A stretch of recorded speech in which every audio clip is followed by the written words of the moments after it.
গুণিতক, তাই না? আজকে আমরা একটা মজার খেলা খেলবো, তাই না? আমরা কি দেখেছি? বেগ লাফায়, তাই না? বেগ লাফায়, খরগোশ লাফায়, কাঙ্গারু লাফায়, তাই না? এগুলো জানি যে এরা লাফিয়ে লাফিয়ে চলে। বেগ কি করে চলে? লাফিয়ে লাফিয়ে চলে। ওরকম দেখো খরগোশ ও কাঙ্গারু লাফানো দেখি। তো এখানে দেখা আছে 4 ঘোড়ে কাঙ্গারু লাফাচ্ছে আর খরগোশ 3 ঘোড়ে লাফাচ্ছে। তাহলে 4 ঘোড়ে কে লাফাচ্ছে? কাঙ্গারু। আর 3 ঘোড়ে খরগোশ। তারপর প্রথমে আমরা 4 ঘোড়ে লাফানো দেখি কাঙ্গারু, তাই না? কিভাবে লাফাচ্ছে দেখ। বলতো 4 একে 4। হ্যাঁ, তারপরে 4 দুইয়ে 8, 4 তিনে 12, তারপরে 4 চারে 16, তারপরে 4 পাঁচে 20, তারপরে 4 ছয়ে 24। কে লাফালো এটা? কাঙ্গারু। তারপরে এবার কে লাফাবে? খরগোশ। কত করে? 3 ঘোড়ে। 3 ঘোড়ে।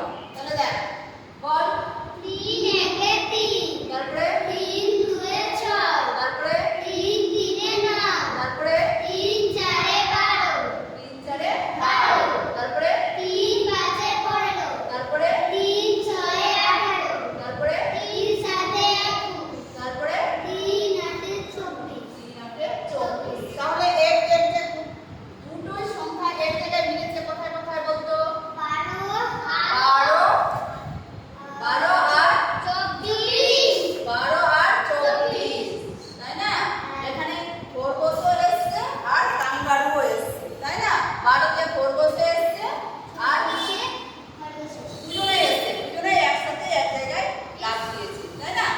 তাহলে এবার দেখ কাঙ্গারু কোথায় কোথায় লাফানোর ঘটনা এরা তোরা নিজে থেকে লিখবি। কাঙ্গারু লাফাচ্ছে কার গুণিতক? তাহলে 4 এর গুণিতক। কাঙ্গারু লাফাচ্ছে 4 এর গুণিতক। তো 4 এর গুণিতক গুলো কি কি? তাহলে তোমরা সেগুলো লিখবে এখন, ঠিক আছে? এগুলো এই কাজগুলো তোমাদের, যেটা আমি এটা করে দিলাম। এবার তোমরা দেখি কি করে লিখতে পারো কিনা। লেখো। 4 একে 4, হ্যাঁ, 4 দুইয়ে 8, 4 তিনে 12, 4 চারে 16, 4 পাঁচে 20, 4 ছয়ে 24। কাঙ্গারু লাফাচ্ছে কার গুণিতক হলো তাহলে? 4 এর। দেখো 4 এর গুণিতক হলো 4 একে 4, 4 দুইয়ে 8, 4 তিনে 12, 4 ছয়ে 16, 4 পাঁচে 20, 4 ছয়ে 24, 4 সাতে 28, 4 আটে 32, 4 নয়ে 36, 4 দশে 40।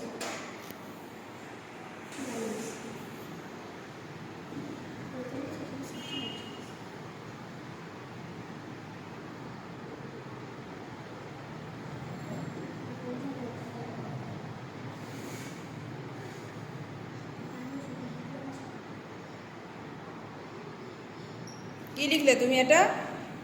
এটা 4 এর গুণিতক। 4 এর গুণিতক, ঠিক আছে।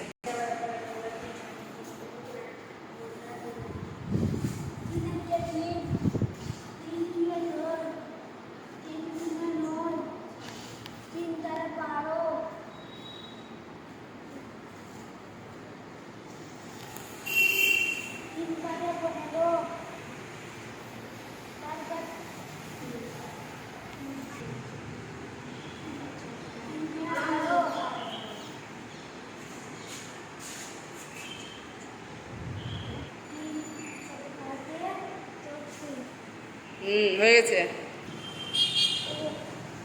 খরগোশ লাফাচ্ছে 3 এর গুণিতকে। 3 এর গুণিতক হলো 3 থেকে 3, 3 দুয়ে 6,